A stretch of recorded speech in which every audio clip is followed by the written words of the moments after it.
Почуване, денес поделуваме со јавноста скандалозен и шокантен документ на судот за одбивање на уписот на новиот назив Единствена Македонија.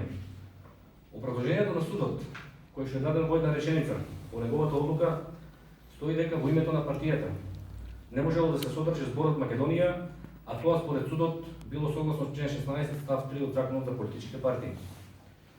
Ваквото решение на судот е правно неиздржано и представува флагрантно кршење на законот.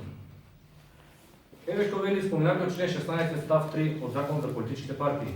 Цитирам: името и ознаките на политичката партија не можат во себе да го содржат името, односно ознаките, символите на Република Македонија, на државните органи, на општините и градот Скопје, на други држави, како и на други државни и меѓународни организации.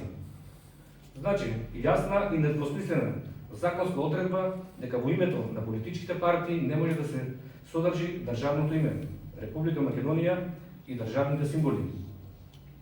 Како што гледате од нашиот панел, називот на Единствена Македонија не го содржи името на државата Република Македонија, ниту пак државните символи, грбот, знамето и химната на Република Македонија.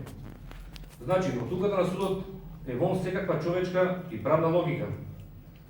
Впрочем, внимавајте добро, одлуката на судот е доставена до подносителот Народно движење за Македонија, а во овој назив, како што гледате, се содржи зборот Македонија, а од друга страна во својата одлука судот го одбива уписот на Единствена Македонија затоа што се содржал зборот Македонија. Значи, невиден апсурд. Понатаму, внимавајте уште подобро. Од 55 регистрирани политички партии во Македонија, дури кај 21 во нивниот назив се содржи зборот Македонија.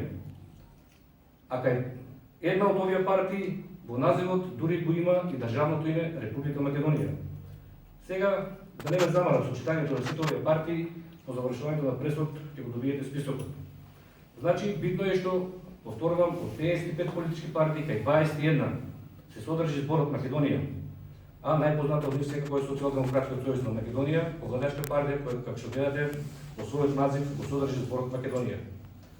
Значи, истиот суд, односно основниот суд Скопје 2, Скопје, како надлежен регистарски суд, дозволил дури 21 политичка партија во називот да се содржи зборот Македонија, а не дозволува зборот Македонија да се содржи во називот на нашата партија Единствена Македонија.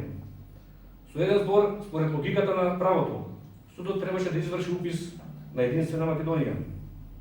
Меѓутоа, дали судот се раководел од друга логика, во моментот нема се впуштаме во коментари до одлуката на апелацијскиот суд по нашата жалба, бидејќи сакаме да веруваме дека се работи за превид од страна на првостепениот суд.